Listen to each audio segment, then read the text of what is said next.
Hello student. तो आज हम लोग स्टार्ट करते हैं NCERT line by line series का चैप्टर नंबर 2 बायोलॉजिकल क्लासिफिकेशन। ठीक है, तो इस चैप्टर में हम लोग देखेंगे कि ऑर्गेनिज्म को हम लोग किस तरह से क्लासीफाई किए। तो सबसे शुरुआती में जो क्लासिफिकेशन किया गया था वो साइंटिफिक बेसिस पे नहीं था, वो हमारे यूज के बेसिस पे था। जैसे कि जो चीज़ हम लोग फूड के लिए यूज करते थे, शेल्टर के लिए यूज करते थे, क्लॉथिंग के लिए यूज करते थे, उसके बेसिस पे हम लोगों ने चीज़ों को क्लासीफाई किया, ऑर्गेनिज्म को क्लासीफाई किया। लेकिन सबसे पहला अगर साइंटिफिक क्लासिफिकेशन का बात किया जाए तो वो किसने किया था, तो वो एरिस्टोटल ने किया। ठीक है, सबसे पहला साइंटिफिक बेसिस ऑफ क्लासिफिकेशन किसने किया? एरिस्टोटल। ठीक है, ये क्या किए थे कि सिंपल मॉर्फोलॉजिकल कैरेक्टर के बेसिस पे प्लांट को 3 टाइप में डिवाइड किए, ट्री में, हर्ब्स में और सर्ब्स में। ठीक है, उसके बाद इन्होंने एनिमल को 2 ग्रुप में क्लासीफाई किया। किस बेसिस पे? तो जिसके पास रेड ब्लड था उसको रेड ब्लडेड में, और जिसके पास वाइट ब्लड था उसको वाइट ब्लडेड में।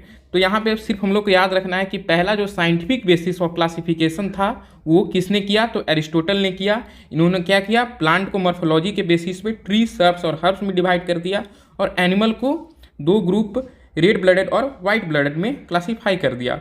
सेकेंड जो सबसे अच्छा क्लासिफिकेशन था वो था लीनियस। वो कौन किए थे? लीनियस, जिस क्लासिफिकेशन को नाम दिया गया 2 किंगडम क्लासिफिकेशन, क्योंकि इन्होंने पूरे ऑर्गेनिज्म को 2 किंगडम में बांटा था, प्लांटी और एनिमेलिया। ठीक है, और किस बेसिस पे बांटा था? तो सेल वाल के बेसिस पे। जिसमें सेल वाल प्रेजेंट था उसको प्लांट में डाल दिए, जिसमें एब्सेंट था उसको एनिमल में डाल दिया गया। लेकिन इस सिस्टम का बहुत तरह का इस सिस्टम में प्रॉब्लम था, इसलिए इस सिस्टम को हम लोग ज़्यादा दिन तक नहीं चला पाए। This system was D not distinguish between eukaryote और प्रोकैरियोट। तो इसमें यूकैरियोट और प्रोकैरियोट के बारे में डिफ्रेंशिएट नहीं किया जा रहा था, यूनिसेलुलर मल्टी सेलुलर ऑर्गेनिज्म के बारे में डिफ्रेंशिएट नहीं किया जा रहा था, सबको एक साथ रखा जा रहा था।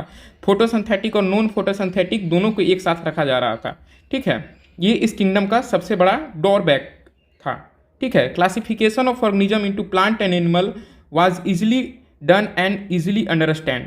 इसको इजीली समझा और अंडरस्टैंड तो किया जा सकता था, लेकिन इसमें आगे चल के बहुत सारे प्रॉब्लम आने लगे, और फिर हम लोगों ने इस क्लासिफिकेशन को हटा दिया। Hence 2 kingdom classification was use for a long time was found to be inadequate. Beside the gross morphology a need was felt for including other characteristic, जैसे कि सेल का स्ट्रक्चर, सेल वाल का nature कैसा है, mode of nutrition कैसा है, habitats कैसा है, मेथड ऑफ रिप्रोडक्शन कैसा है, और इवोल्यूशनरी रिलेशनशिप, इसको बाद में इंक्लूड किया गया क्लासिफिकेशन सिस्टम में। ठीक है, और इसके बाद जो नया क्लासिफिकेशन सिस्टम आया वो था अपना 5 किंगडम क्लासिफिकेशन, जो कि कौन दिए थे? आर.एस. विटेकर ने दिया 1969 में, जिसको हम लोगों ने बोला 5 किंगडम क्लासिफिकेशन। इसके अंतर्गत हम लोगों ने ऑर्गेनिज्म को 5 किंगडम में क्लासीफाई किया। पहला मोनेरा, दूसरा प्रोटिस्टा, तीसरा फंगी, चौथा प्लांटी और 5वां एनिमेलिया में। ठीक है, और मेन क्राइटेरिया जो इस क्लासिफिकेशन के लिए यूज किया गया था वो क्या था? Cell structure, body organisation, mode of nutrition, reproduction and phylogenetic relationship. ये सब चीज़ों को इंक्लूड करके क्लासिफिकेशन किया गया। तो एक बार ये नीट में क्वेश्चन भी आ चुका है यहाँ से। ठीक है, कि क्या क्या क्राइटेरिया यूज किया गया था। तो ये जो टेबल है ये बहुत ही ज़्यादा इंपॉर्टेंट है, इसको आप लोग याद रखिएगा। ठीक है, इसमें हम लोग बात करते हैं। सबसे पहला एक साइड में हम लोग क्या किए? 5 किंगडम को लिए, और एक साइड में कैरेक्टरिस्टिक को लिए। तो सबसे पहला हम लोग बात करते हैं सेल टाइप का। तो जो मोनेरा होता है वो क्या होता है? प्रोकैरियोट। उसके बाद जितना भी ऑर्गेनिज्म है, जितना भी किंगडम है, प्रोटिस्टा, फंगी, प्लांटी, एनिमेलिया, सब क्या होता है? यूकैरियोट। ठीक है, उसके बाद हम लोग देखते हैं कि सेल वाल। तो सेल वाल जो होता है मोनेरा में कैसा होता है? सेल नॉन सेलुलॉजिक होता है। किस चीज़ का बना होता है? पॉलीसेकेराइड और एमिनो एसिड। तो ये बहुत इंपॉर्टेंट पॉइंट है, ये बहुत बार नीट में आ चुका है। दूसरा है प्रोटिस्टा। तो प्रोटिस्टा में कुछ ऑर्गेनिज्म है जिनके पास सेल वाल होता है, जैसे कि अपना डाइनोफ्लाइजेट हो गया, क्राइसोफाइट्स हो गया, इसमें होता है। लेकिन वही अगर हम बात करें इसमें प्रोटोजोन्स, तो उनके अंदर नहीं होता है। यूग्लिना है, उसके अंदर सेल वाल की जगह पे पेलिकल्स प्रेजेंट होते हैं। तो सारे ऑर्गेनिज्म में प्रोटिस्टा में हमको सेल वाल नहीं देखने को मिलता है, कुछ में देखने को मिलता है, कुछ में नहीं देखने को मिलता है। ठीक है, अगला है फंगी। ये क्वेश्चन आ चुका है कि फंगी का जो सेल वाल होता है वो किस चीज़ का बना होता है? तो ये बना होता है काइटिन का। और प्लांट में जो सेल वाल होता है वो सेलुलोज का बना हुआ होता है, और एनिमल में तो आप लोग जानते ही हैं कि एब्सेंट होता है। ठीक है, उसके बाद हम लोग नेक्स्ट देखेंगे न्यूक्लियर मेम्ब्रेन। तो देखो प्रोकैरियोट में न्यूक्लियस होता ही नहीं है, तो प्रोकैरियोट में न्यूक्लियर मेम्ब्रेन भी एब्सेंट होगा। उसके बाद जितना भी है सारा यूकैरियोट है तो सब में न्यूक्लियर मेम्ब्रेन प्रेजेंट होगा ही। ठीक है, अगला है बॉडी ऑर्गेनाइजेशन। तो बॉडी ऑर्गेनाइजेशन जो मोनेरा में होता है वो एक सेल, सिंपल सेल होता है, सेलुलर होगा। प्रोटिस्टा भी सिंगल सेल होता है तो सेलुलर होगा। वही अगर फंगी होता है तो फंगी में टिश्यू तो नहीं प्रेजेंट होता है लेकिन मल्टी सेलुलर होता है और लूज टिश्यू प्रेजेंट होता है।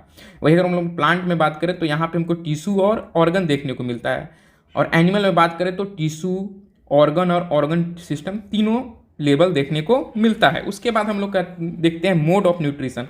तो देखो मोनेरा में हमको सबसे ज़्यादा तरह तरह का न्यूट्रिशन देखने को मिलता है। यहाँ पे हमको हेट्रोट्रॉप्स भी देखने को मिलेगा और ऑटोट्रॉप्स भी।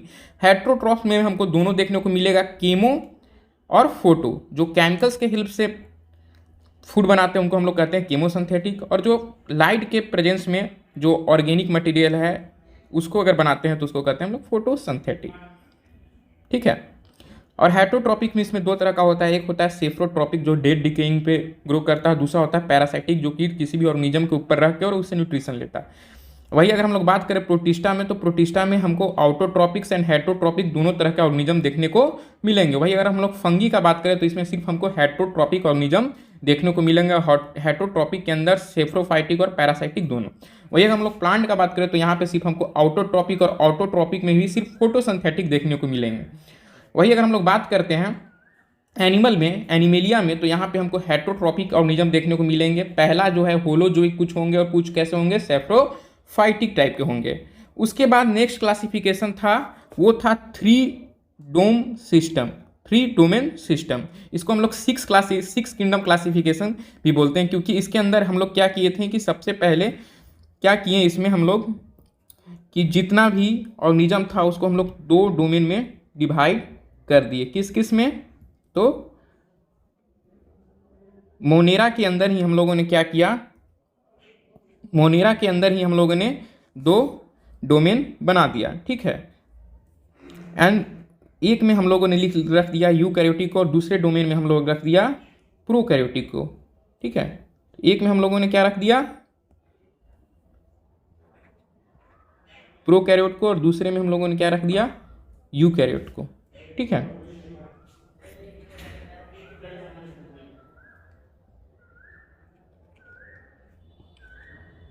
आगे बढ़ते हैं। Let us look at 5 kingdom classification to understand the issue and consideration that influence the classification system. The earlier classification system include bacteria, blue-green algae, blue-green algae, fungi, mosses, worms, gymnosperm, angiosperm into plant. तो इसमें हम लोग क्या किए, bacteria, algae, fungi, Moses, firm, gymnosperm, angiosperm सबको एक ही kingdom में रख दिए। किस बेसिस में कि सब के पास क्या था, सेल वॉल था। ठीक है, this place together in a group widely difference in, और लेकिन ये और दूसरा कैरेक्टर था उसमें काफ़ी ज़्यादा इनमें अंतर था। ठीक है, इसमें हम लोग क्या किए, प्रोकैरियोट बैक्टीरिया और ब्लू ग्रीन एल्गी जिसको सियानो बैक्टीरिया कहते हैं उनको जो यूकैरियोट के साथ प्लेस कर दिया। तो यहाँ पे हम लोग ना प्रोकैरियोट को डिफ्रेंशिएट कर पाए ना यूकैरियोट को डिफ्रेंशिएट कर पाए। उसी तरह से यूनिसेलुलर और मल्टी सेलुलर ऑर्गेनिज्म को एक साथ रख दिया। जैसे क्लाइनोमोनास क्या होता है, यूनिसेलुलर है, और स्पाइरोगैरा क्या है, फिलामेंटस मल्टी सेलुलर है। दोनों को हम लोग सेम ही में रख दिए एल्गी में। तो यहाँ पे बहुत बड़ा गलती हो गया। This classification do not differentiate between heterotrophs, जैसे कि फंगी और ऑटोट्रॉपिक ग्रीन प्लांट को एक साथ रख दिए। तो सिर्फ एक ही चीज़ इन लोग में कॉमन था कि सबके पास क्या था, सेल वॉल, और उसी के बेसिस पे क्या किया कि सारे के सारे को हम लोग एक किंगडम में रख दिए, जिससे कि आगे चल के पढ़ने में बहुत ज़्यादा असहूलियत होने लगी। इसलिए फिर 5 किंगडम क्लासिफिकेशन लाया गया। ठीक है, वही अगर हम लोग बात करें तो इन लोग में जो सेल वॉल था वो भी सेम नहीं था। सेल वॉल का कॉम्पोजिशन जो फंगी में था वो अलग था, फंगी में काइटिन था।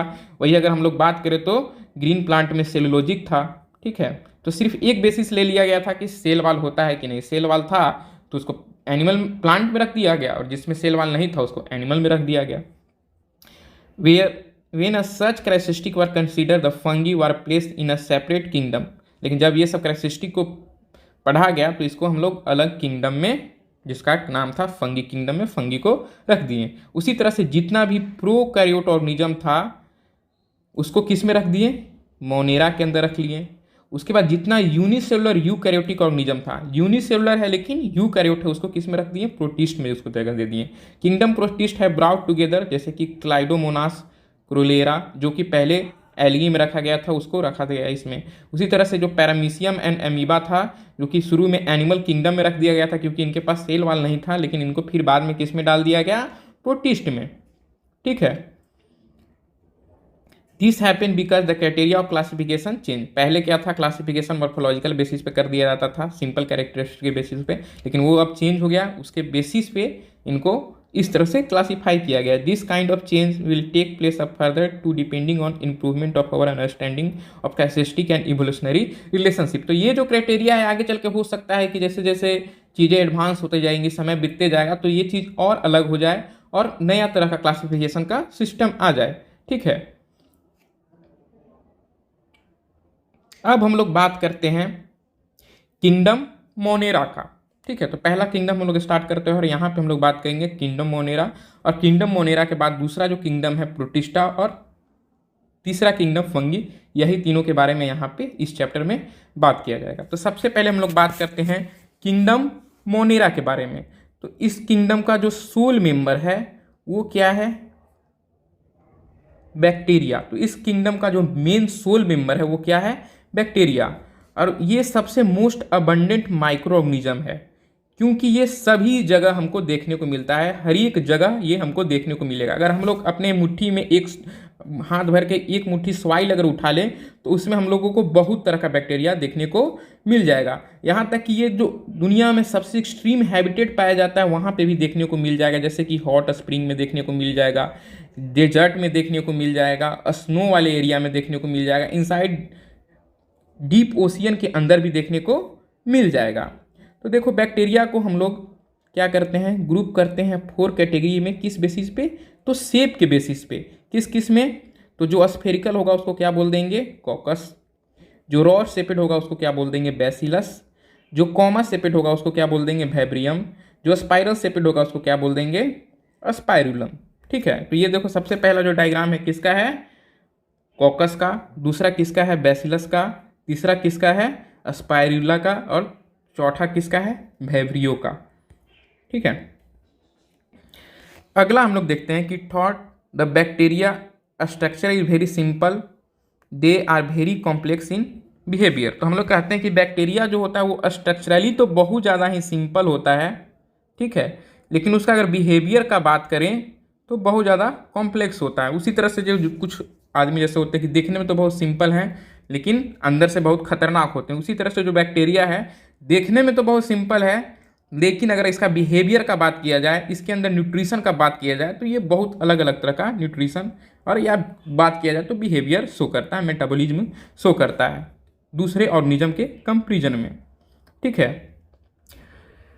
Some bacteria are autotrophic. कुछ बैक्टीरिया कैसा होता है, ऑटोट्रोपिक, क्योंकि वो खुद से अपना खाना बना लेता है इनऑर्गेनिक सब्सटेंस से। लेकिन इसमें भी कुछ होते हैं फोटोसिंथेटिक ऑटोट्रोपिक और कुछ होते हैं केमोसिंथेटिक ऑटोट्रोपिक। तो फोटोसिंथेटिक ऑटोट्रोपिक का मतलब है कि जो ऑर्गेनिज्म इनऑर्गेनिक कंपोनेंट से लाइट के हेल्प से खाना बना रहा हो, मतलब ऑर्गेनिक सब्सटेंस का फॉर्मेशन कर रहा हो, उसको हम लोग फोटोसिंथेटिक ऑटोट्रोपिक ऑर्गेनिज्म कहते हैं। लेकिन केमोसिंथेटिक का मतलब होता है कि जो इनऑर्गेनिक सब्सटेंस का ऑक्सीडेशन करके बिना लाइट के प्रेजेंस में, लाइट का प्रेजेंस नहीं, बिना लाइट के प्रेजेंस में किसी भी केमिकल का मतलब किसी भी ऑर्गेनिक सब्सटेंस का ऑक्सीडेशन करके और उससे न्यूट्रिशन ले रहा, उसको हम लोग क्या बोल देते हैं, केमोसिंथेटिक ऑटोट्रोप।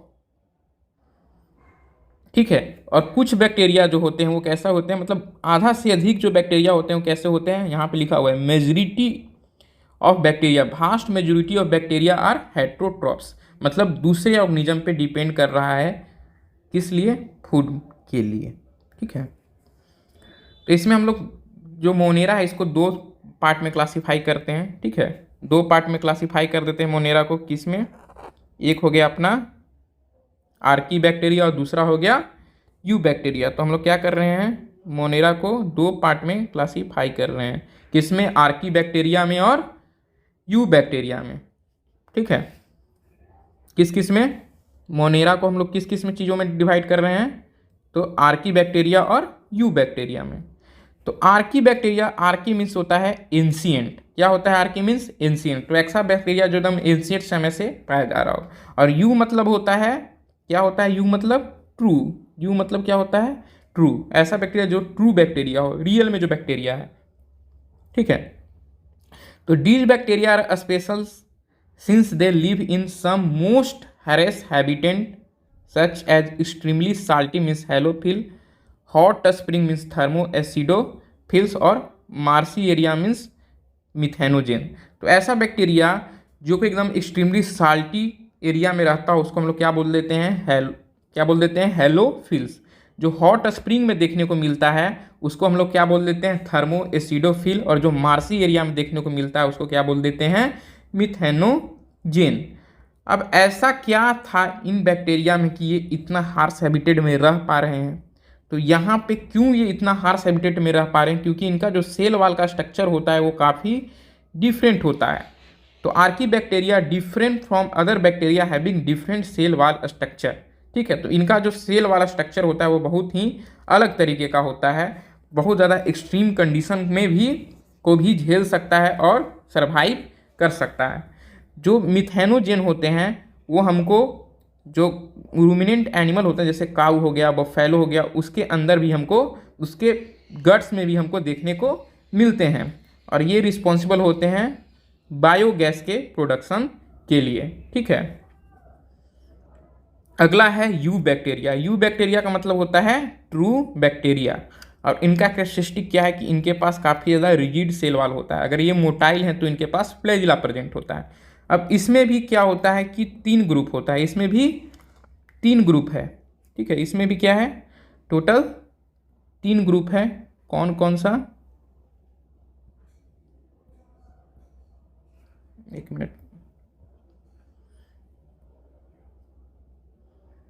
इसमें भी क्या है टोटल 3 ग्रुप है यू बैक्टीरिया में भी।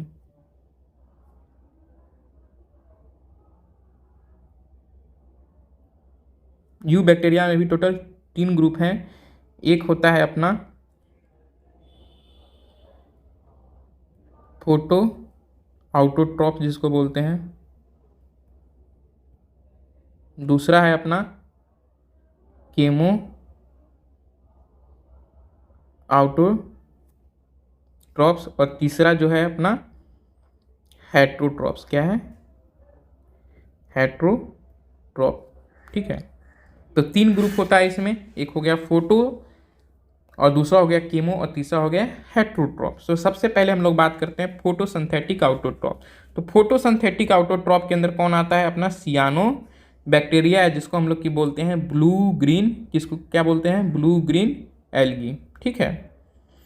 इसके अंदर हमको सिमिलर क्लोरोफिल देखने को मिलेगा, क्लोरोफिल ये जो कि हाइयर ग्रीन प्लांट में देखने को मिलता है, और ये सब किसके अंदर आते हैं फोटोसिंथेटिक आउटोट्रॉप के अंदर। जो सियानो बैक्टीरिया है वो यूनिसेलुलर भी देखने को मिलेगा, कॉलोनी में भी रहता है और फिलामेंटस फॉर्म में भी देखने को मिलेगा, फ्रेश वाटर में भी रहेगा, मरीन में भी रहेगा और टेरेस्ट्रियल फॉर्म में भी रहेगा। इसका जो कॉलोनी होता है वो किससे कवर्ड होता है, जिलेटिनियस शीथ से, ठीक है। देखो यहाँ पे ये क्या है ग्रीन एल्गी जिसका नाम है Nostoc, green algae blue green algae जिसका नाम क्या है नोस्टेक, उसी का ये क्या है कॉलोनी है, और इसका कॉलोनी पे ये जो ब्लू कलर का लाइनिंग दिख रहा है ये क्या है म्यूसिलेजिनस शीट, इसी को हम लोग क्या बोलते हैं जिलेटिनियस शीथ, ठीक है, उससे ये कवर होता है। They often form bloom in polluted water body, और ये क्या करता है जितना भी वाटर बॉडीज है जो भी तालाब वगैरह है उसके ऊपर ये क्या करता है पूरा का पूरा कवर कर देता है और एल्गल ब्लूम काउच कर देता है, ठीक है, जिसके कारण जो है ऑक्सीजन पानी के अंदर नहीं जा पाता है और बहुत सारा जो एक्वाटिक ऑर्गेनिज्म है वो मर जाते हैं, ठीक है। तो ये क्या करता है ब्लूम काउच करता है, ठीक है। कुछ जो है वो क्या करते हैं फिक्स करते हैं एटमॉस्फेरिक नाइट्रोजन को, ठीक है। इसके अंदर एक स्पेशल सेल होता है, देखो कौन सा सेल हेट्रोसिस्ट, उसके अंदर क्या करते हैं ये एटमॉस्फेरिक नाइट्रोजन को फिक्स करते हैं। इसका एग्जाम्पल है एटमॉस्फेरिक नाइट्रोजन फिक्स करने वाला का एग्जाम्पल है नोस्टिक और एनाबेना। अगला हम लोग बात करेंगे कीमोसिंथेटिक आउटोट्रॉप्स।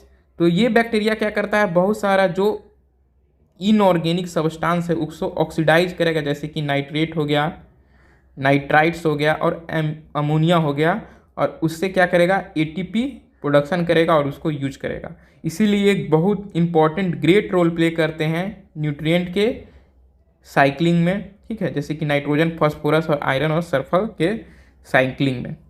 अगला है हेट्रोट्रॉपिक। तो ये सबसे ज़्यादा पाने जाने वाला बैक्टीरिया जो होता है, मेजोरिटी ऑफ बैक्टीरिया क्या होता है, हेट्रोट्रॉप, तो मोस्ट अबंडेंट इन नेचर। इसमें से बहुत सारा क्या है, इंपॉर्टेंट डिकम्पोजर है, ठीक है। कुछ जो होता है ह्यूमन के लिए बहुत सिग्निफिकेंट रोल प्ले करता है, जैसे कि making of curd from milk, ठीक है, उसमें भी बैक्टीरिया यूज आता है। उसके बाद प्रोडक्शन ऑफ एंटीबायोटिक, बहुत सारा एंटीबायोटिक का भी प्रोडक्शन बैक्टीरिया से ही होता है।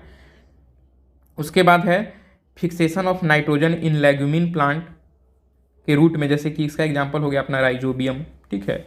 बहुत सारा जो है वो क्या करता है, पैथोजेनिक होता है और ह्यूमंस, क्रॉप्स, एनिमल्स, फार्म्स को, पेट्स को हार्म करता है, जैसे कि कुछ बीमारी जैसे कोलेरा हो गया, टाइफाइड हो गया, टेटनस हो गया, सिट्रस कैंकर हो गया। ये सब किस तरह का है, वेल नोन डिजीज है जो कि बैक्टीरिया के द्वारा होता है। तो सारे के सारे क्या है, ये सब बैक्टीरियल डिजीज हैं।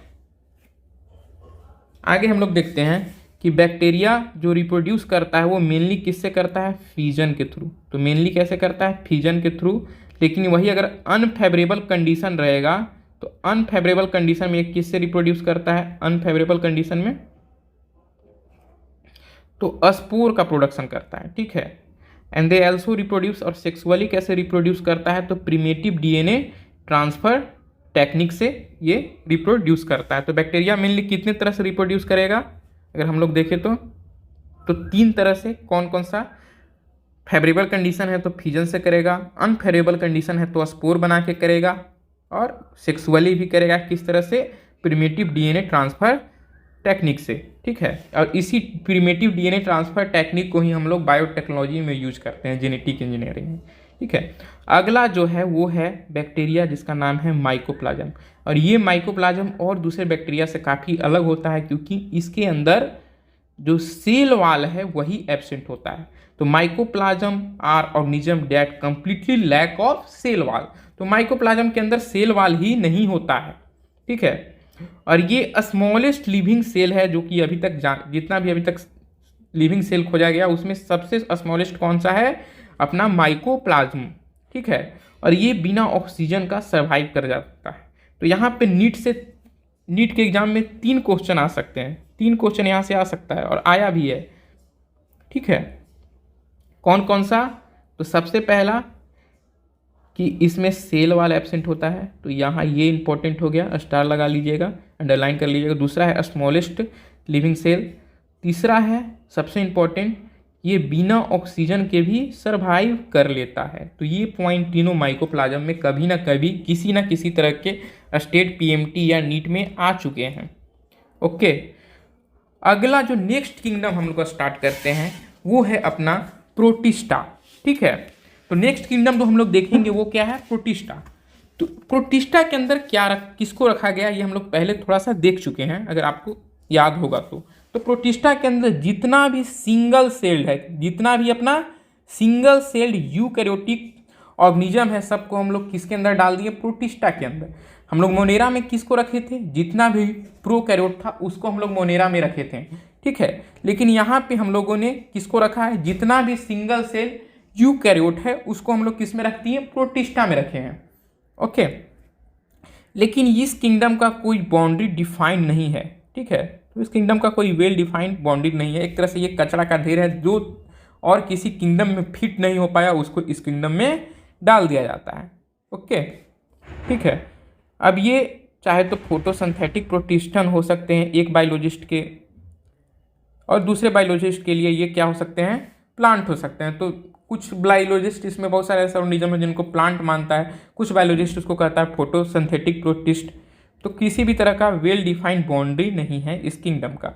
इस किंगडम में हम लोग किसके किसके बारे में पढ़ेंगे, तो सबसे पहले हम लोग पढ़ेंगे क्राइसोफाइट्स के बारे में, उसके बाद डायनोफ्लेजिल्स के बारे में देखेंगे, फिर यूग्लिनोइड के बारे में देखेंगे, फिर स्लिम मोल्ड्स के बारे में देखेंगे, फिर प्रोटोजोअन्स के बारे में, ठीक है। तो टोटल हम लोग 5 क्लासेस इसके अंदर देखेंगे, chrysophytes, dinoflagellates, euglenoid, slime moulds, ठीक है। Member of Protista are primary aquatic, तो इसके अंदर जितना भी ऑर्गेनिज्म आता है वो प्राइमरी क्या होता है, एक्वेटिक होता है। मतलब आधा जितना भी ऑर्गेनिज्म है वो क्या होगा, एक्वेटिक हैबिटेट में ही रहना पसंद करेगा प्राइमरी। ठीक है। और ये किंगडम जो है वो लिंक बनाता है किसके साथ, प्लांट और एनिमल और फंगी के साथ। ठीक है। तो ये किंगडम क्या है, एक तरह से लिंक बना रहा है किसके बीच में, प्लांट के बीच में, एनिमल के बीच में, फंगी के बीच में, मतलब वो। ठीक है। अब ये जो प्रोटिस्टा है वो क्या है, यूकैरियोट है, तो इसके अंदर वेल डिफाइंड न्यूक्लियस होना ही चाहिए, इतना समझ तो होगा ही आप लोगों को। ठीक है। तो ये क्या है, यूकैरियोट है, तो इसके अंदर न्यूक्लियर मेम्ब्रेन होना ही चाहिए, वेल डिफाइंड न्यूक्लियस होना चाहिए। अदर जो मेम्ब्रेन बाउंडेड ऑर्गेनेल है वो भी होता है। कुछ के अंदर फ्लैजिला भी देखने को मिलेगा, सिलिया भी देखने को मिलेगा। जो प्रोटिस्टा है वो रिप्रोड्यूस कैसे करता है, तो एसेक्सुअली और सेक्सुअली दोनों मेथड से रिप्रोड्यूस करता है। तो इसके अंदर सेल फ्यूजन और जाइगेट फॉर्मेशन दोनों का दोनों चीज होगा। अब इसमें हम लोग सबसे पहले बात करते हैं क्राइसोफाइट्स। तो क्राइसोफाइट्स के हम लोग दो ग्रुप को इंक्लूड करते हैं, कौन कौन सा, डाइगेटम्स, और दूसरा कौन सा है, गोल्डन एल्गी, जिसको कि हम लोग क्या बोलते हैं, डाइमिस। क्या बोलते हैं, डाइमिस। तो ये फ्रेश वाटर में भी हम लोग को देखने को मिलेगा और मरीन वाटर में भी देखने को, मतलब मरीन या फ्रेश इन्वायरमेंट दोनों में देखने को मिलेगा, मतलब नदी और समंदर दोनों में देखने को मिलेगा। ये कैसा होता है, सब माइक्रोस्कोपिक होता है और वाटर करंट के जिधर मतलब पानी का बहाव है उधर ही बहेगा। तो float possibly passively in water current, इसका एग्जाम्पल है अपना plankton. Most of them are photosynthetic, अधिकतर जो होगा वो क्या होगा, फोटोसिंथेटिक होगा। अच्छा, इसमें हम लोग बात करते हैं जो डाई एटम होता है उसका जो सेल वाल होता है वो क्या करता है, दो thin form two thin overlapping cell जो कि fit together in a soft box. जैसे कि देखो इस तरह से ये फिट होता है, ये हो गया और ये हो गया।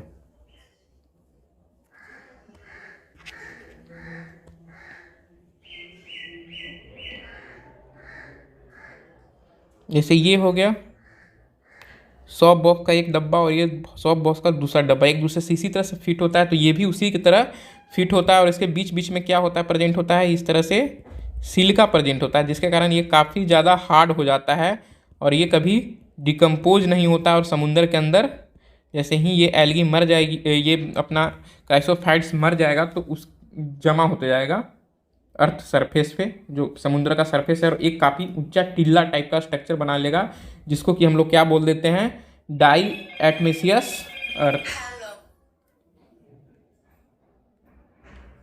उसको हम लोग को क्या बोल देंगे, डाई एटमेसियस अर्थ। ठीक है। तो cell wall embedded with silica and thus wall is indestructible. ठीक है। और अगर जब ये मर जाता है तो left behind a large amount of cell wall deposit in their habitats and this accumulated over a billions of year and refer as diatomaceous earth. ठीक है। और ये बहुत ज़्यादा ही कॉमर्शियल पर्पस के लिए यूजफुल होता है, इसलिए इसको हम लोग पॉलिशिंग के लिए यूज करते हैं।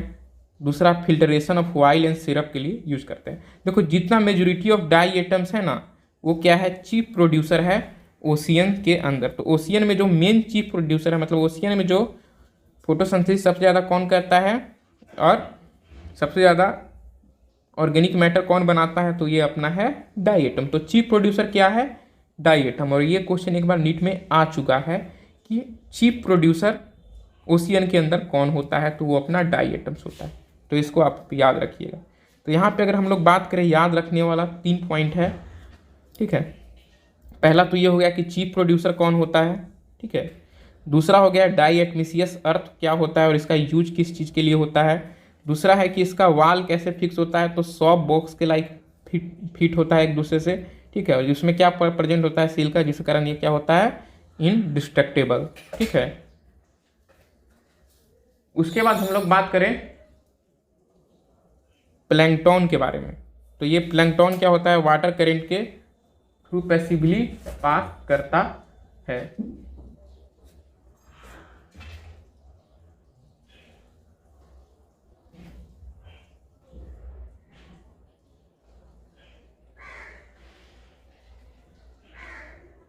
अगला हम लोग देखेंगे डाइनोफ्लैगेलेट्स के बारे में। किसके बारे में? डाइनोफ्लैगेलेट्स के बारे में। तो ये जो डाइनोफ्लैगेलेट्स होते हैं ये कैसे होते हैं? तो डाइनोफ्लैगेलेट्स भी क्या होते हैं? मोस्टली मरीन होते हैं और फोटोसिंथेटिक होते हैं। ठीक है, तो मोस्टली क्या होता है? ये मरीन होगा और फोटोसिंथेटिक होगा। दे अपेयर येलो, ये अलग अलग कलर शो करते हैं जैसा इसके अंदर पिगमेंट प्रेजेंट होगा। तो येलो भी हो सकते हैं, ग्रीन भी हो सकते हैं, ब्राउन भी हो सकते हैं, ब्लू भी हो सकते हैं, रेड भी हो सकते हैं। किस चीज़ पर मेनली डिपेंड करता है कि मेन पिगमेंट इसके सेल के अंदर कौन सा है। The cell wall have a steep cellulose plate on outer side. तो इसका जो सेल वाल है वो किस चीज़ का बना होता है? स्टीप सेलुलोज प्लेट का। ये देखिए, ये जो फोटो है किसका है? ये क्या है? ये सब स्टीप सेलुलोज प्लेट है। और इसके पास टोटल 2 फ्लैजिला होता है। ठीक है, एक क्या होता है? लॉन्गिट्यूडनली लाई करता है। एक क्या होता है? इस तरह से लॉन्गिट्यूडनली लाई करेगा। और तीसरा क्या होता है? वो ट्रांसवर्सली इस तरह से प्रेजेंट होगा इस फर्रो के बीच में। ठीक है, अगर हम लोग बात करें तो एक होता है रेड डाइनोफ्लैगेलेट जिसका नाम है गाइनाग्यूलेक्स, जो कि क्या करता है? बहुत जल्दी जल्दी मल्टीप्लाई करके और पूरा का पूरा सी को हम लोग को में मल्टीप्लाई करके पूरे के सी को पानी को रेड कर देता है, जिसके कारण हमको जो टाइड है वो रेड कलर का देखने को मिलता है। और काफ़ी ज़्यादा टॉक्सिन रिलीज करता है, जिसके कारण वहाँ पे जितना भी लार्ज नंबर्स ऑफ एनिमल्स हैं वो मर जाते हैं। इसका एग्जाम्पल अपना रेड सी है। अगला है यूग्लिनोइड्स। तो majority of fresh water organism found in stagnant water. तो इसमें जो भी यूग्लिनोइड है वो हमको कहाँ देखने को मिलेगा? अभी तक जितना भी हम लोग देखे थे कि मरीन में भी देखने को मिल रहा था, फ्रेश वाटर में, लेकिन ये जो यूग्लिनोइड है वो सिर्फ हमको कहाँ देखने को मिलता है? फ्रेश वाटर में। किस में देखने को मिलेगा? फ्रेश वाटर में देखने को मिलेगा। और फ्रेश वाटर में भी ऐसा पानी जो कि रुका हुआ हो, जैसे तालाब हो गया, झील हो गया, नदी में नहीं देखने को मिलेगा, रुका हुआ स्टैग्नेंट वाटर में हमको देखने को मिलेगा। यहाँ पे जो क्वेश्चन पूछता है वो इसके सेल वाल से पूछता है। तो इसमें जो होता है सेल वाल नहीं होता है। सेल वाल ऐसे करके ऐसे कट कर दीजिएगा कि सेल वाल इसमें नहीं होता है। इसमें क्या होता है? प्रोटीन से बना हुआ एक लेयर होता है जिसको कि हम लोग क्या बोलते हैं? पेलिकल बोलते हैं। ठीक है, जो काफ़ी ज़्यादा फ्लेक्सिबल होता है, उसको काफ़ी ज़्यादा फ्लेक्सिबिलिटी प्रोवाइड करता है। इसके अंदर भी हमको 2 तरह का फ्लैजिला देखने को मिलेगा। 2 तरह का फ्लैजिला देखने को मिलेगा, देखिए ये और ये। एक जो होगा काफ़ी छोटा होगा एक के कंपेरिजन में, और एक जो होगा बड़ा होगा दूसरे के कंपेरिजन में। ठीक है, दूसरा पॉइंट यहाँ पे, पहला पॉइंट तो ये याद रखने वाला हो गया सेल वाल वाला इसका, कि सेल वाल क्या होता है। दूसरा फ्लैजिला वाला उतना ज़्यादा इंपॉर्टेंट नहीं है। दूसरा पॉइंट जो सबसे ज़्यादा इंपॉर्टेंट है वो ये है नीड के रिलेटेड, कि ये जो होता है फोटोसिंथेटिक बिहेव करता है अगर सनलाइट प्रेजेंट हो तो। अगर सनलाइट नहीं है तो ये हेट्रोट्रॉपिक के तरह बिहेव करेगा। जब सनलाइट नहीं प्रेजेंट होगा तो ये किसके तरह बिहेव करेगा? हेट्रोट्रॉप्स की तरह बिहेव करेगा और छोटा छोटा जो ऑर्गेनिज्म है उसका प्रीडेटेशन करेगा। ठीक है, इसके अलावा जो इग्लिनोइड होता है इसके अंदर जो हाइयर प्लांट में जो पिगमेंट प्रेजेंट होता है वही पिगमेंट हमको इग्लिनोइड्स के अंदर भी देखने को मिलेगा। तो ये चीज़ भी आप लोग याद रखिएगा। ठीक है, तो यहाँ पे याद होकर रखने वाला क्या है कि फोटोसिंथेटिक रहेगा लाइट के प्रेजेंस में, और हेट्रोट्रॉपिक रहेगा जब लाइट नहीं रहेगा। और तीसरा क्या, इसमें जो पिगमेंट होता है वो जो प्लांट में प्रेजेंट होता है हायर प्लांट में, वही पिगमेंट इसके अंदर भी देखने को मिलेगा। इसका एग्जाम्पल अपना है यूग्लिना। ये उसके बाद हम लोग देखते हैं स्लिम मोल्ड्स के बारे में। तो ये जो स्लिम मोल्ड्स होते हैं ये कैसे हैं? सेफ्रोफाइटिक प्रोटिस्ट है, मतलब ऐसा प्रोटिस्ट जो कि डेड डिकोइंग ट्विग्स और लीव्स को एंगल्फ करके अपना जो है वो फूड बनाते हैं या अपना जो रिक्वायरमेंट है उसको पूरा करते हैं। तो the body move along decaying twigs and leaves engulfing organic material. ये जो होते हैं सूटेबल कंडीशन में क्या बनाते हैं? एग्रीगेशन से सारा जो अपना है स्लिम मोल्ड एक जगह इकट्ठा होकर क्या बना लेते हैं? एग्रीगेशन, जिसको कि हम लोग क्या बोलते हैं? प्लाज्मोडियम, जो कि कुछ फीट तक ग्रो कर जाता है।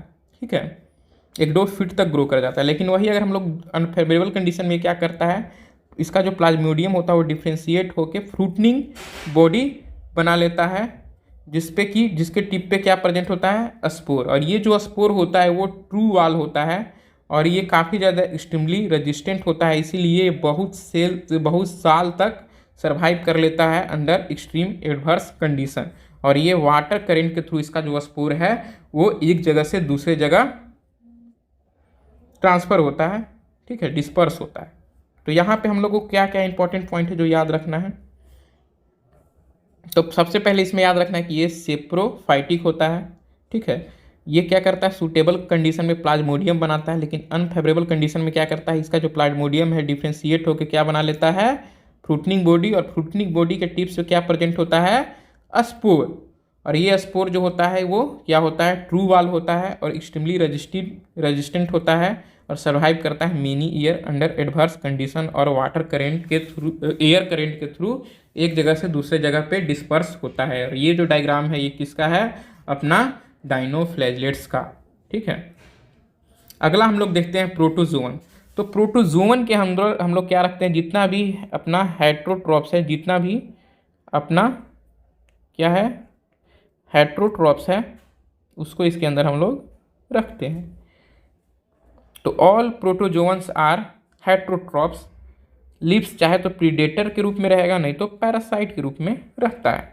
They are believe to be primitive relatives of animal. और इसको हम लोग कहते हैं कि ये जो एनिमल्स है उसका ये प्रिमेटिव रिलेटिव है, ठीक है, एक तरह से मानो तो पूर्वज है, ठीक है। इसको हम लोग 4 ग्रुप में क्लासीफाई करते हैं। किस बेसिस पे, तो ये लोकोमोशन के लिए कौन सा स्ट्रक्चर को यूज करता है उसके बेसिस पे हम लोग इसको 4 ग्रुप में क्लासीफाई करते हैं। सबसे पहला इसमें जो है वो है अपना एमीबोइडल प्रोटोजोवंस।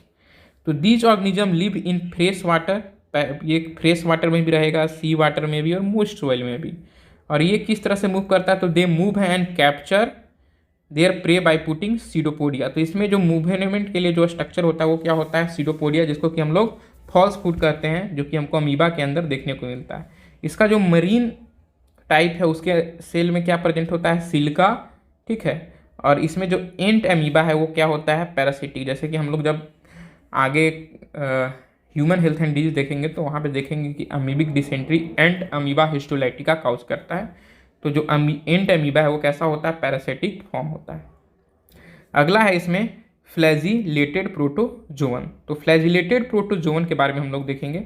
तो फ्लैजिलेटेड प्रोटोजोवन इसको क्यों नाम पड़ा, क्योंकि इसके अंदर क्या होता है, लोकोमोटरी स्ट्रक्चर के नाम पे फ्लैजिला होता है। तो इसके अंदर हमको क्या देखने को मिलेगा, फ्लैजिला, ठीक है। और ये इसमें याद रखने वाला क्या है कि इसमें एक जो बीमारी होता है वो कौन काउज करता है, ट्राइपोपेनोसोमा नाम का एक अपना प्रोटोजोवन है फ्लैजिलेटेड, जो कि स्लीपिंग सिकनेस नाम का बीमारी काउज करता है। तो इसमें 2 ही बातें याद रखना है कि फ्लैजिलेटेड प्रोटोजोवन में जो मूवमेंट के लिए जो स्ट्रक्चर लोकोमोटरी स्ट्रक्चर होता है वो फ्लैजिला होता है, और जो बीमारी ये काउज करता है उसका नाम है स्लीपिंग सिकनेस, ठीक है। और जिसके द्वारा काउज होता है उसका नाम है ट्राइपोपेनोसोमा। अगला है सिलिएटेड प्रोटोजोवन। तो ये एक्वेटिक भी होता है, एक्टिवली मूविंग ऑर्गेनिज्म है, क्योंकि इसके अंदर क्या है, 1000 ऑफ सिलिया प्रेजेंट है। तो ये एक्टिवली मूविंग ऑर्गेनिज्म है क्यों, कि इसके अंदर क्या है, 1000 ऑफ सिलिया प्रेजेंट होता है। इसके बाद क्या होता है, गट्स होता है, कैविटी होता है जो कि ओपन होता है इसके सेल सरफेस से बाहर, और इसमें कोऑर्डिनेटेड मूवमेंट के थ्रू ये क्या करता है, जो भी वाटर में फूड पार्टिकल प्रेजेंट है उसको अपने गट्स में डाल लेता है। इसका एग्जांपल है पैरामीशियम, जो कि चप्पल के जैसा देखने में लगता है। देखिए ये है पैरामीशियम और ये इसका क्या हो गया, गट्स। अगला है स्पोरोजोन। क्या है, स्पोरोजोन। तो स्पोरोजोन में क्या होता है, एक स्पोर लाइक इन्फेक्टिव स्टेज बनता है इसके लाइफ साइकिल में, इसीलिए इसको हम लोग क्या बोलते हैं, स्पोरोजोन। और इसका एग्जाम्पल है प्लाज्मोडियम, जो कि एक मलेरिया पैरासाइट है और ये मलेरिया नाम का डिजीज काउज करता है, जो कि बहुत ही घातक बीमारी है। अभी तक बहुत बड़ा पॉपुलेशन जो ह्यूमन का है इससे अफेक्ट हुआ है और होता रहता है। तो अब जो हम लोग नेक्स्ट किंगडम देखेंगे वो कौन सा है, किंगडम फंगी, ठीक है। तो किंगडम फंगी के अंदर सारा का सारा अपना हेट्रोट्रॉपिक ऑर्गेनिज्म आता है, और ये काफ़ी ज़्यादा वेरिएशन शो करता है, डाइवर्सिटी शो करता है अपने मॉर्फोलॉजी और हैबिटेट में, ठीक है। तो ये हमको कहाँ पे फंगी दिखता है, तो जैसे कि घर में बहुत बार होता है कि ब्रेड का टुकड़ा बहुत दिन से रखा हुआ है ब्रेड, तो उस पर देखोगे ब्लैक ब्लैक तरह का या वाइट वाइट टाइप का पड़ जाता है। उसी तरह से अगर फ्रूट वगैरह भी रख देते तो उसमें ब्लैकिश जो लग जाता है वो क्या है, अपना फंगी है। और कॉमन जो हम लोग मशरूम वगैरह खाते हैं वो क्या है, फंगी है। और जो टोड स्टूल होता है जिसको सांप का छत्ता बोलते हैं, जो मशरूम की तरह दिखता है, वो भी क्या एक तरह का फंगी है। ठीक है। White spot seen on mustard lips, अगर सरसों वगैरह के खेत में कोई गया होगा तो देखना सरसों का जो खेत होता है, मतलब सरसों का प्लांट होता है, उसके लिप्स पे हमको वाइट कलर का स्पॉट्स जो देखने को मिलता है वो भी क्या है, एक तरह का पैरासिटिक फंगी है। दूसरा है अपना यूनिसेलुलर एल्गी, यूनिसेलुलर फंगी जिसका नाम है ईस्ट, जिसको कि हम लोग यूज करते हैं किस लिए, बियर और ब्रेड की मेकिंग के लिए। ठीक है। Other fungi cause disease in plants and animal, जैसे कि वीट रस्ट, वीट के अंदर जो घुन लग जाता है वो कौन काउज करता है, प्यूसिनिया। ठीक है। बहुत सारा जो फंगी है उसको हम लोग एंटीबायोटिक भी बनाने के लिए यूज करते हैं, जैसे कि पेनिसिलियम, जैसे कि पेनिसिलिन बनता है। ओके। तो फंगी जो होता है वो कैसा होता है, कॉस्मोपोलिटेंट होता है, मतलब हर एक जगह देखने को मिलेगा, एयर में, वाटर में, सॉइल में, अदर प्लांट्स और एनिमल में भी, तो हर एक जगह। ठीक है। जैसे भगवान हर एक जगह मिलते हैं उस तरह से फंगी भी हर एक जगह देखने को मिलेगा। चाहे आप बात करें जल, थल, हवा, पानी, सब जगह देखने को मिलेगा। They prefer to grow in warm, ये किस जगह इसको सबसे अच्छा लगता है ग्रो करने में, तो जहाँ पे थोड़ा वार्म कंडीशन हो और ह्यूमिड कंडीशन हो, वहाँ पे ये बहुत अच्छे से ग्रो करता है। इसीलिए जो हम लोग अपना खाने को कहाँ रख देते हैं, रेफ्रिजरेटर में रख देते हैं, ताकि ये जो फंगी है वहाँ पे रेफ्रिजरेटर के अंदर जो टेम्परेचर होता है काफ़ी लो होता है, तो ये फंगस या बैक्टीरिया उस पर ग्रो नहीं कर पाए और हमारा जो खाना है वो स्पॉइल होने से बचे। देखो जितना भी अपना एल्गी है वो होता है मल्टी सेलुलर, लेकिन सिर्फ एक एक्सेप्शन है उसका, वो क्या है, ईस्ट, जो कि क्या होता है, यूनिसेलुलर। ठीक है।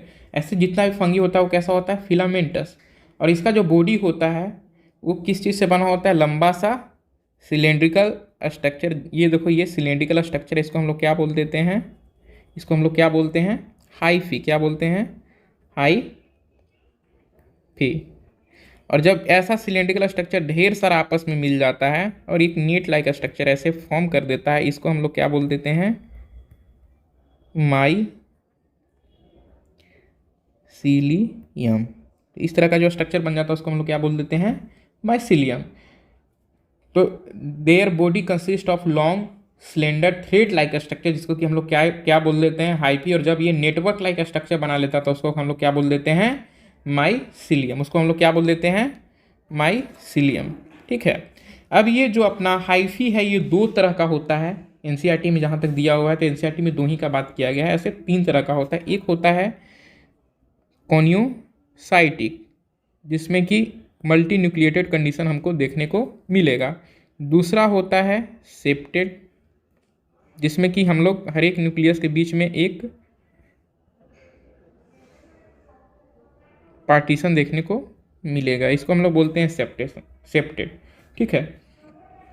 और एक होता है ए सेप्टेड, जिसमें कि हमको क्रॉस, एक होता है अपना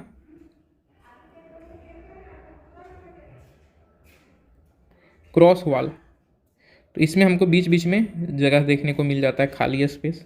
ठीक है। और न्यूक्लियस। ठीक है। तो तीन तरह का माइसेलियम होता है, कौन कौन सा, तो some hyphae are continuous tube filled with multi nucleated cytoplasm, और इसको हम लोग क्या बोलते हैं, कॉन्योसाइटिक। तो कॉन्योसाइटिक हाइफी कौन है, ये जिसमें कि बीच में कहीं पे पार्टीशन हमको देखने को नहीं मिल रहा है। दूसरा है हैव सेप्टेड और क्रॉस वाल इन देयर हाइफी, जैसे कि ये हो गया और ये हो गया। ठीक है। The wall of fungi is compose of chitin and polysaccharide. तो ये क्वेश्चन बहुत बार नीट में आ चुका है, तो इसको हम लोग काफ़ी ज़्यादा इंपॉर्टेंट नीट पॉइंट के ऑफ व्यू के लिए लिख लेंगे। ठीक है। तो जो फंगी का सेल वाल होता है वो किस चीज़ का बना होता है, काइटिन और पॉलीसेकेराइड का। ठीक है। Most of fungi are heterotroph and observe organic matter from dead substance hence called saprotroph. तो सैप्रोट्रॉप, कुछ फंगी क्या होता है, सैप्रोट्रॉप होता है, वो क्या करता है, जो भी डेड डिकेइंग सब्सटेंस है उससे ऑर्गेनिक न्यूट्रिएंट को ऑब्जर्व करता है और अपने लिए यूज करता है। दूसरा होता है जो कि दूसरा लिविंग ऑर्गेनिज्म पे, ये डेड पे नहीं, लिविंग ऑर्गेनिज्म पे डिपेंड करता है, उसको हम लोग क्या बोलते हैं, पैरासाइटिक। और कुछ जो होता है वो एसोसिएशन बना के रहता है, सिम्बायोटिक एसोसिएशन शो करता है। ठीक है। गठबंधन शो करता है, जैसे कि हो गया अपना एलगी के साथ जब फंगी जुड़ा हुआ था तो उसको हम लोग लाइकोइन बोलते हैं, और अगर रूट ऑफ हायर प्लांट के साथ अगर फंगी जुड़ा हुआ है तो उसको हम लोग कहते हैं माइकोराजा। तो दो तरह का सिम्बायोटिक एसोसिएशन हमको देखने को मिलता है। कौन कौन सा? पहला है लाइकेन जो कि एलगी और फंगी के बीच में होता है, दूसरा है माइकोराइजा जो कि हायर प्लांट के रूट और फंगी के बीच में होता है। अब हम लोग बात करें रिप्रोडक्शन का, तो फंगी में हमको सब तरह का रिप्रोडक्शन देखने को मिलता है। वेजिटेटिव मीन्स भी देखने को मिलता है जिसमें कि हम लोग फ्रेगमेंटेशन, फिजन और बर्डिंग के थ्रू कराते हैं। दूसरा है एसेक्सुअल रिप्रोडक्शन जिसमें कि अलग अलग तरह का स्पोर बनता है। कौन कौन सा स्पोर? तो कॉनिडिया, स्पोंजियोस्पोर और जूस्पोर। वही हम लोग बात करें सेक्सुअल रिप्रोडक्शन का, तो इसमें बनता है इसमें एस्कोस्पोर, ऊस्पोर और बेसिडोस्पोर। ठीक है। And these various type of spore are produce in a distinct structure जिसको कि हम लोग क्या बोलते हैं? Fruiting body. तो ये सारा स्पोर कहाँ पे बनता है? तो फ्रूटनिंग बॉडी के अंदर बनता है। देखो इसमें जो सेक्सुअल साइकिल होता है वो 3 स्टेप में पूरा होता है। 3 स्टेप में पूरा होता है। सबसे पहले fusion of protoplasm between 2 motile और नॉन मोटाइल गैमिट जिसको कि हम लोग क्या बोलते हैं? प्लाज्मोगैमिट। तो पहले 2 माइसेलियम है जो आपस में फ्यूज करेगा और क्या बनाएगा?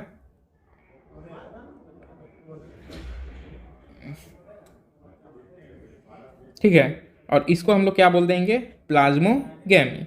और जब न्यूक्लियस दोनों का फ्यूज कर जाएगा, ठीक है, तो उसको हम लोग क्या बोल देंगे? कैरियोगैमी। और उसके बाद क्या होगा? जो जाइगोट बनेगा उसमें क्या होगा? मियोसिस होगा ताकि हैप्लॉइड स्पोर बन सके, क्योंकि इसका जो मेन प्लांट बॉडी होता है वो क्या होता है? हैप्लॉइड होता है। इसलिए इसमें क्या होता है?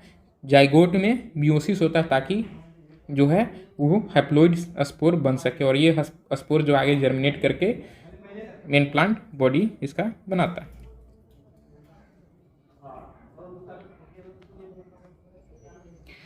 When a fungus reproduce sexually 2 haploid hyphae जो होता है, जो कंपेटिबल है मीटिंग के लिए, वो एक साथ आएगा और फ्यूज करेगा। फ्यूजन के बाद 2 हैप्लॉइड सेल जो होता है इमीडिएटली डेप्लॉइड सेल में बन जाएगा बहुत सारे फंगी में। लेकिन कुछ में क्या होता है कि कुछ समय तक इंटरवीइंग डाइकैरियोटिक स्टेज में चला जाता है जिसको कि हम लोग क्या बोलते हैं? Dikaryon stage. और इस फेज को बोलते हैं डाइकैरियोन फेज। और ये हमको किसके अंदर देखने को मिलता है? ये भी याद रखना। तो बेसिडो और एस्कोमाइसिटीज के अंदर क्या देखने को मिलता है? डाइकैरियोन या डाइकैरियोन फेज देखने को मिलता है। तो ये चीज़ भी आगे हो सकता है कि कभी एग्जाम में पूछ दे। ठीक है। अब हम लोग क्या करते हैं ना कि ये जो फंगी है इसको हम लोग 3 ग्रुप में डिवाइड करते हैं, 4 ग्रुप में डिवाइड करते हैं। किस बेसिस पे? तो माइसेलियम का मॉर्फोलॉजी कैसा है, मोड ऑफ स्पोर फॉर्मेशन कैसा है, फ्रूटनिंग बॉडीज कैसा है, उसके बेसिस में क्या करते हैं हम इस किंगडम को 4 ग्रुप में डिवाइड करते हैं। किस किस में? फाइकोमाइसिटीज, एस्कोमाइसिटीज, बेसिडोमाइसिटी और ड्यूट्रोमाइसिटी। तो टोटल 4 ग्रुप में डिवाइड करते हैं। किस किस में? फाइकोमाइसिटीज, एस्कोमाइसिटीज, ड्यूट्रोमाइसिटीज और बेसिडोमाइसिटीज में। ठीक है। तो सबसे पहले हम लोग बात करते हैं फाइकोमाइसिटीज। तो जो मेंबर होता है फाइकोमाइसिटीज का वो कहाँ देखने को मिलता है? हमको एक्वाटिक हैबिटेट में भी देखने को मिलेगा, जो सड़ा गला वुड है उस पर भी देखने को मिलेगा, मोइस्ट और डैम्प प्लेस पे भी देखने को मिलेगा, मोइस्ट और डैम्प्ड प्लेस पे भी देखने को मिलेगा, और ऑब्लिगेट बाध्य पैरासाइट के रूप में देखने को मिलेगा किस पे? प्लांट्स पे। ठीक है। इसका जो माइसेलियम होता है वो कैसा होता है? एसेप्टेड और कॉनियोसाइटिक। तो इसका माइसेलियम कैसा होगा? एसेप्टेड और कॉनियोसाइटिक। मतलब उसका अगर स्ट्रक्चर बनाए तो इस तरह का स्ट्रक्चर है जो उस समय बताए थे कि बीच में किसी तरह का सेपरेशन नहीं होगा और इस तरह से मल्टी न्यूक्लिएटेड टाइप का कंडीशन होगा। इसको हम लोग क्या बोलते हैं? कॉनियोसाइटिक, एसेप्टेड कॉनियोसाइटिक माइसेलियम। अगर हम लोग बात करें एसेक्सुअल रिप्रोडक्शन तो इसमें कैसे होगा? जूस्पोर जो कि मोटाइल होता है उसके थ्रू हो सकता है, एप्लानोस्पोर जो कि नॉन मोटाइल होता है उसके थ्रू होता है। और ये जो स्पोर होता है इसमें कैसे बनता है? एंडोजेनियसली। तो ये चीज़ याद रखना, एग्जाम में बहुत बार कंफ्यूज करता है एक्सोजेनियस और एंडोजेनियस शब्द यूज करके। तो इसमें जो है जो स्पोर है वो कैसे बन रहा है? तो एंडोजेनियसली। ठीक है। उसके बाद zygospore is form by the fusion of two gametes, these gametes are similar in morphology. अगर मॉर्फोलॉजी सिमिलर है, एक जैसा है, तो उसको हम लोग बोल देते हैं आइसोगैमस, और सिमिलर मॉर्फोलॉजी का तो उसको हम लोग एन आइसोगैमस या ऊगैमस बोलते हैं। और इसका एग्जाम्पल है, उसको हम लोग कैसे याद रखेंगे, तो राम से। कैसे याद रखेंगे, राम से।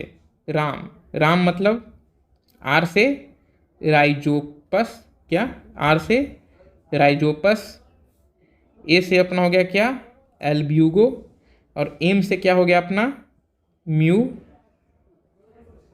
कोर। तो इस तरह से आपको याद रह जाएगा। ये जो राइजोपस है, ये इसको हम लोग क्या बोल देते हैं, ब्रेड मॉल। ठीक है, तो ब्रेड को जो सलाता गलाता है वो क्या है अपना, यही है राइजोबियम। तो जब भी हम लोग ब्रेड को कहीं पे रख देते हैं तो जो सड़ जाता है तो उस पर क्या ग्रो कर जाता है, यही राइजोपस। ठीक है, अगला है अपना एल्ब्यूगो। तो एल्ब्यूगो क्या होता है, पैरासाइटिक फॉर्म पे किसके ऊपर रहता है, पैरासिटिक बन के मस्टर्ड के ऊपर।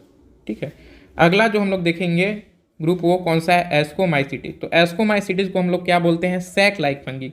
ठीक है, इसको हम लोग क्या बोलते हैं, सैक फंगी या सैक लाइक फंगी।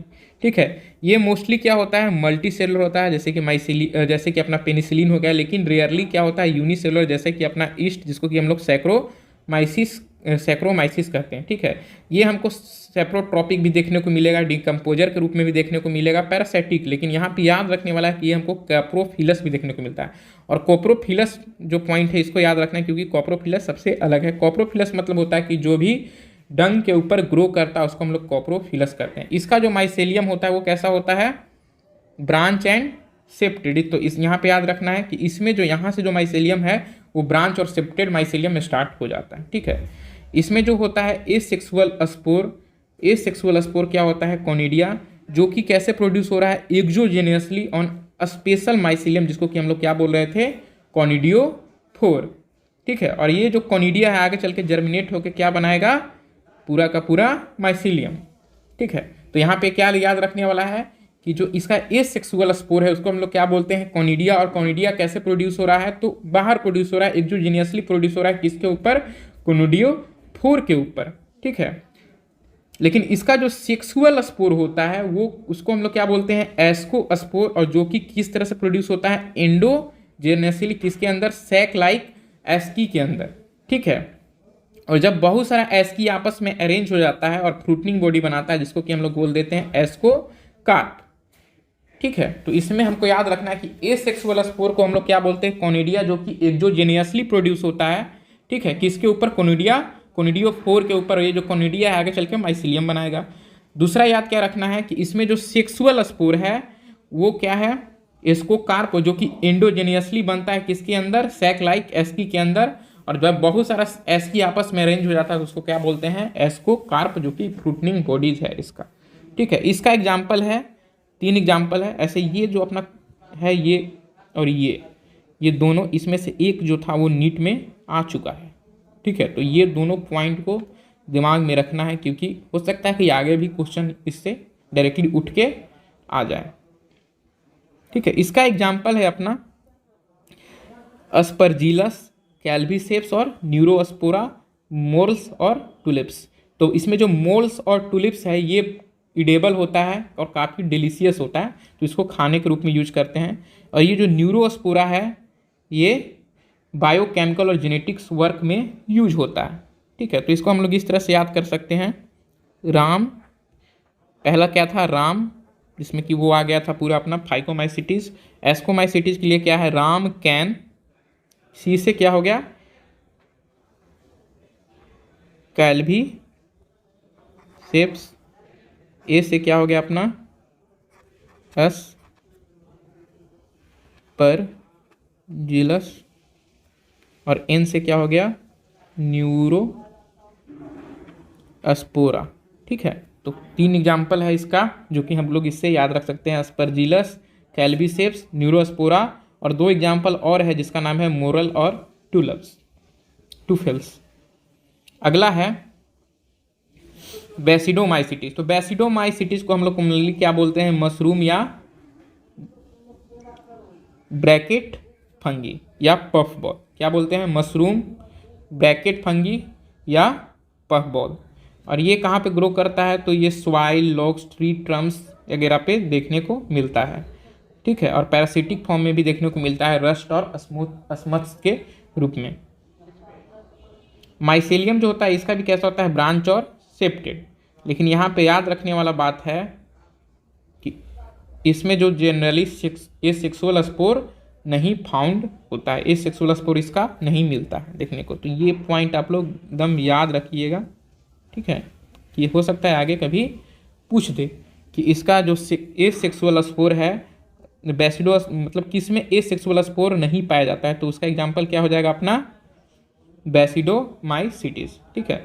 तो इसमें जो है हमको वेजिटेटिव रिप्रोडक्शन लेकिन देखने को मिलेगा, वेजिटेटिव रिप्रोडक्शन हमको देखने को मिलेगा, जो कि कैसे होता है, फ्रेगमेंटेशन के द्वारा। दूसरा पॉइंट है जो कि याद रखने वाला है कि इसमें जो सेक्स ऑर्गन होता है वो एब्सेंट होता है। तो इसके अंदर हमको जो सेक्स ऑर्गन है वो एब्सेंट देखने को मिलेगा।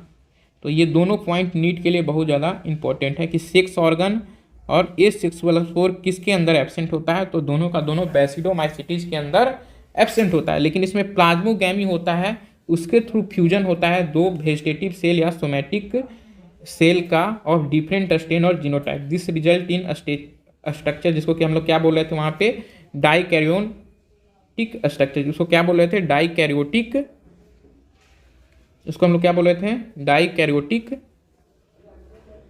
स्ट्रक्चर, ठीक है, डाइकैरियोटिक, ठीक है, स्टेज। उसके बाद karyogamy and meiosis take place in a basidium to produce 4 basidiocarp. तो 4 बेसिडोकार्प बनेगा। और बेसिडोकार्प कैसे बनेगा, तो एक्सोजेनियसली प्रोड्यूस होता है किस पे, बेसिडियम में। और जब बहुत सारा बेसिडिया आपस में मिलता है तो क्या बना देता है, बेसिडोकार्प। और इसका भी 3 एग्जाम्पल है, क्या है,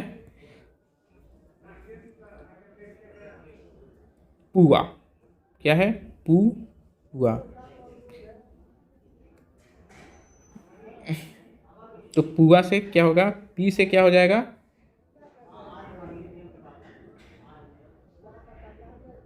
प्यूसिनिया। ये अथी से यू से क्या हो जाएगा, स्टील गो। और ए से क्या हो जाएगा, एग्रीकस। तो ए से क्या हो जाएगा, एग्रीकस। तो तीनों हो गया, 3 एग्जाम्पल था। एग्रीकस, एग्रीकस को हम लोग क्या बोल देते हैं, कॉमनली मशरूम बोल देते हैं। स्टीलगो को हम लोग क्या बोल देते हैं, स्मोट। और पुइसिनिया को क्या बोल देते हैं, रस्ट फंगस, ठीक है। तो 3 एग्जाम्पल है, तीनों याद हो जाएगा किससे, पुआ से।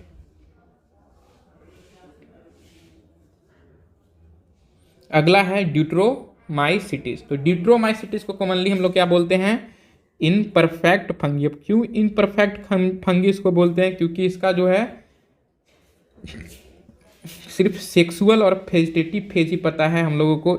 इसका हम लोग एसेक्सुअल फेज और वेजिटेटिव फेज ही हम लोगों को पता है, इसका सेक्सुअल फेज हमको पता ही नहीं कि सेक्सुअल रिप्रोडक्शन इसके अंदर कैसे होता है, ठीक है। तो सेक्सुअल फॉर्म किस तरह से इसमें सेक्सुअल रिप्रोडक्शन होता है वो हम लोग को पता ही नहीं है, इसीलिए इसको हम लोग इनपरफेक्ट फंगी के कैटेगरी में रखते हैं। अब जब इसका सेक्सुअल फॉर्म डिस्कवर हो जाएगा तो हो सकता है कि इसको आगे वाले ग्रुप में शिफ्ट कर दिया जाए। तो इसमें जो माइसेलियम होता है वो कैसा होता है, अपना ब्रांच एंड सेप्टेड।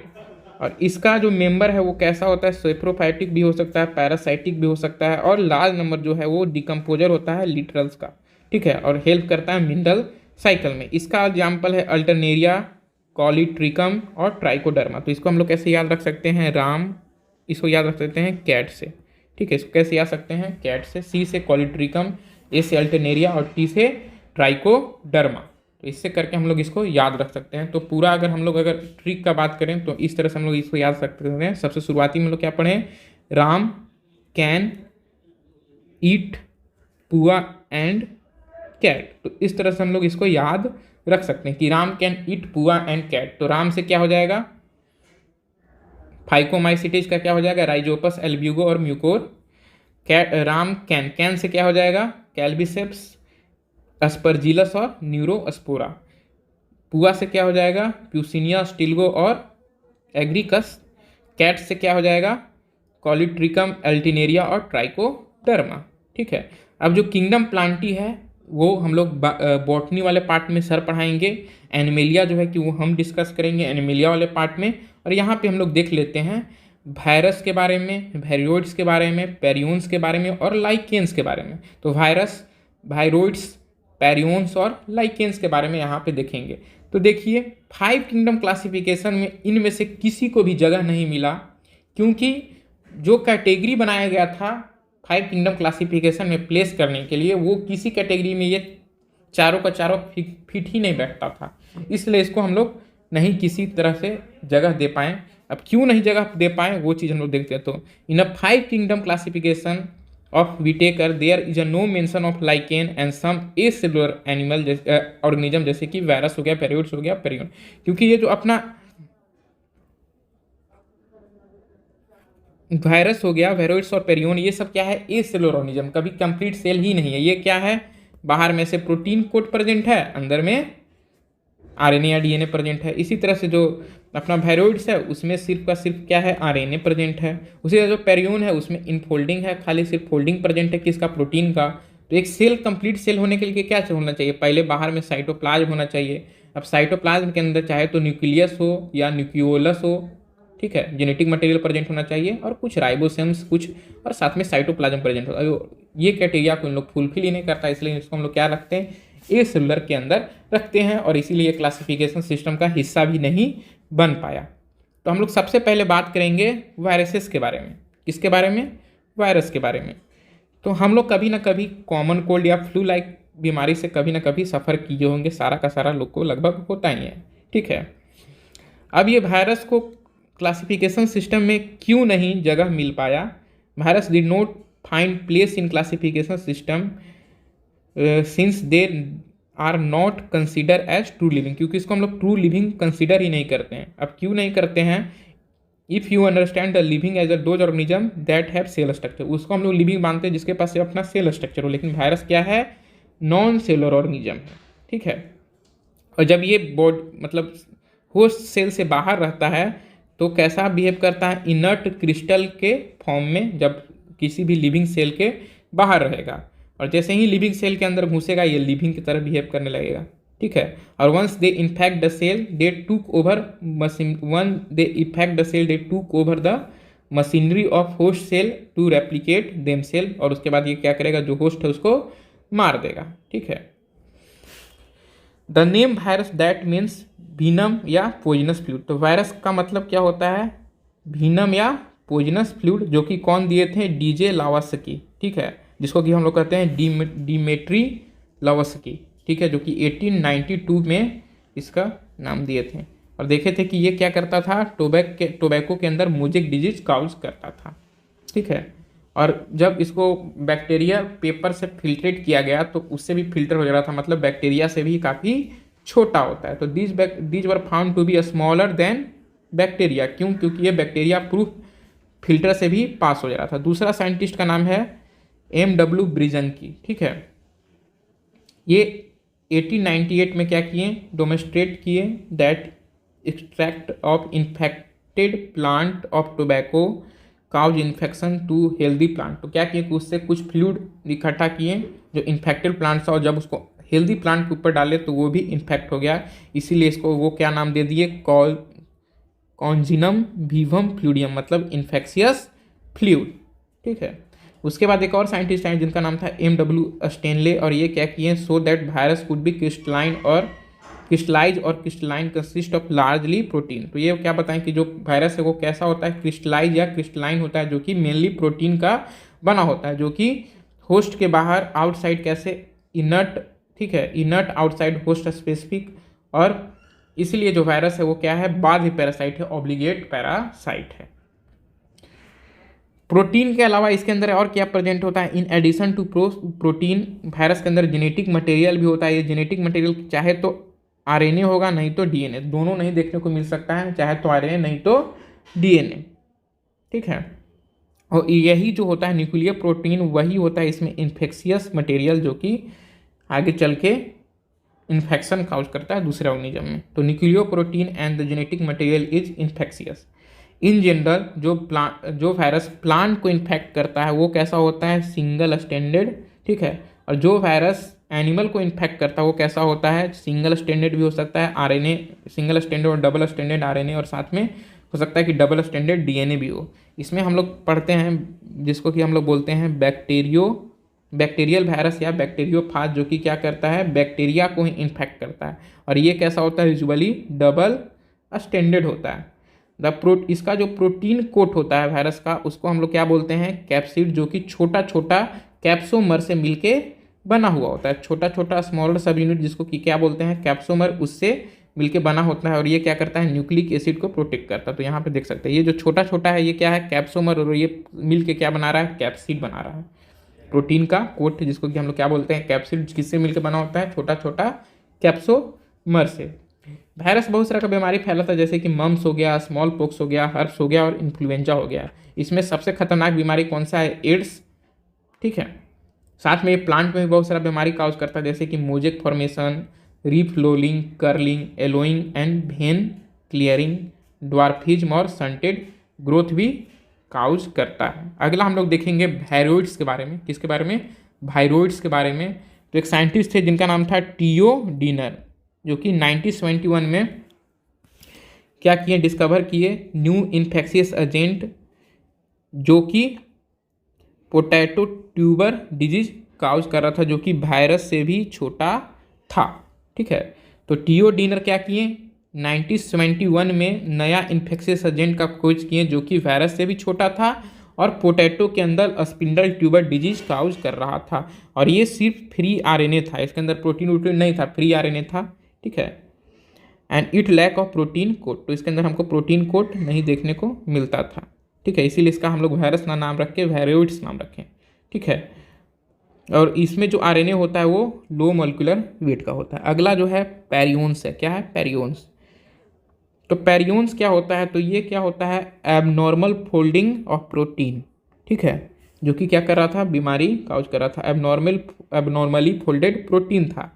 ये कौन कौन सा बीमारी काउज कर रहा था, तो पहला बीमारी है बॉम्बिन स्पॉन्जिफॉर्म इंसोफलाइटिस, जिसको कि हम लोग BAC शॉर्ट फॉर्म में बोलते हैं, जो कि कॉमनली जिसको हम क्या बोलते हैं, मैड काउ डिजीज काउज कर रहा था। किसके अंदर, कैटल्स के अंदर। इसी का एनालॉगस वेरिएंट था जिसका नाम था CR जैकोब डिजीज, जो कि ह्यूमंस के अंदर इंसोफलाइटिस काउज कर रहा था। ठीक है, तो पेरियोन्स क्या होता है, अबनॉर्मल फोल्डिंग ऑफ प्रोटीन। ठीक है, वायरोइड्स क्या होता है, इस तरह से सिर्फ आरएनए होगा। और पेरियोन्स क्या होता है, इस तरह से एबनॉर्मल फोल्डिंग किस चीज़ का होगा, किस चीज़ का होगा, प्रोटीन का। इसको हम लोग क्या बोल देंगे, पेरियोन्स। और इसको हम लोग क्या बोल देंगे, वायरोइड्स। ठीक है, अगला हम लोग बात करेंगे लाइकेन्स के बारे में। तो लाइकेन क्या है, सिम्बायोटिक एसोसिएशन है किसके किसके बीच में, तो फंगी और एल्गी के बीच में। ठीक है, फंगी और एल्गी के बीच में। इसमें जो एल्गल कंपोनेंट है, जो एल्गी है, उसको हम लोग क्या बोलते हैं, फाइकोबायोन्ट। और इसमें जो फंगल कंपोनेंट है उसको क्या बोलते हैं, माइकोबायोन्ट। तो एग्जाम में आ जाता है कि एल्गल कंपोनेंट को क्या बोलते हैं और फंगल कंपोनेंट को क्या बोलते हैं लाइकेन के अंदर। तो जो एल्गल कंपोनेंट है उसको क्या बोल दिया जाएगा, फाइकोबायोन्ट, और जो फंगल कंपोनेंट है उसको क्या बोला जाएगा, mycobiont. Which are autotrophic and heterotrophic. तो इसमें क्या है, जो अपना एल्गी है वो क्या है, ऑटोट्रॉपिक, और फंगी क्या है, फंगी क्या है, हेटरोट्रॉपिक। तो ये एक तरह से ये हस्बैंड और वाइफ की तरह काम करता है, इसलिए इसको हम लोग बोलते हैं हस्बैंड वाइफ रिलेशनशिप। क्योंकि इसमें क्या है, जो एल्गी है वो क्या, एल्गी को क्या करता है, ये इस तरह का कुछ स्ट्रक्चर होता है। ये अपना हो गया फंगी। ठीक है, और इसमें ये हो गया अपना ग्रीन कलर का एल्गी। ठीक है, ये अपना ग्रीन कलर का क्या हो गया, एल्गी हो गया। तो यहाँ पे जो अपना फंगी है वो क्या कर रहा है, इसको शेल्टर, घर दे रहा है रहने के लिए, और साथ में क्या कर रहा है, जो भी न्यूट्रिएंट है उसको एब्जॉर्ब करके दे रहा है। जिस तरह से हस्बैंड क्या करता है, रहने के लिए जो घर देता है और खाना बनाने के, जो भी खाना बनाने का सामान है मार्केटिंग करके ला के दे देता है, उसी तरह से जो अपना फंगी है वो क्या कर रहा है, शेल्टर प्रोवाइड कर रहा है किसको, एल्गी को, और साथ में क्या कर रहा है, खाना बनाने के लिए जो भी मिनरल न्यूट्रिएंट्स वगैरह एब्जॉर्ब करके दे रहा है।